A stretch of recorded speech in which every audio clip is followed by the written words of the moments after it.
Mackay টেস্টের প্রথম ইনিংসে মাত্র ৬৪ রানে অল আউট হয়েছে বাংলাদেশ।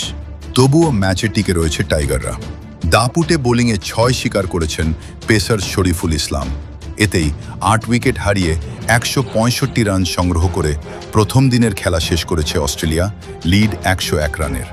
ম্যাকাইতে প্রথম দিনের খেলা শেষে সংবাদ সম্মেলনে নিজের অবিস্মরণীয় বোলিং নিয়ে কথা বলেছেন শরীফুল। গত জুনে ঘরের মাঠে অস্ট্রেলিয়ার বিপক্ষে ওয়ানডে সিরিজ জিতেছিল বাংলাদেশ। তৃতীয় ওয়ানডেতে শরীফুল ৬ উইকেট নিলেও অবশ্য সেদিন জিততে পারেনি। সেই ম্যাচের সঙ্গে ম্যাকাইতে আজকের পারফরম্যান্স নিয়ে তুলনা প্রসঙ্গে শরীফুল বলেন, অনুভূতি অবশ্যই ভালো। গতবার যেটা পেয়েছিলাম ওটাও ভালো লেগেছিল। সত্যি আরও ভালো লাগতো যদি সেই ম্যাচটা জিততাম।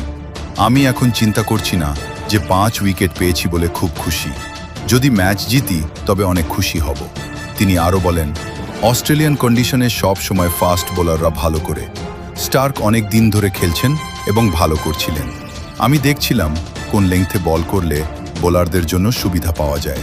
ব্যাটিং চরম বাজে দিন যাওয়ার পরও ম্যাচ থেকে ছিটকে যায়নি বাংলাদেশ। শরীফুল বলেন, আমরা এখনও খেলার মধ্যে আছি। ইনশাআল্লাহ আমরা চেষ্টা করব দ্বিতীয় ইনিংসটি যাতে আমাদের পক্ষে থাকে। সবার সঙ্গে কথা হয়েছে, বিশেষ করে ব্যাটসম্যানদের সঙ্গে।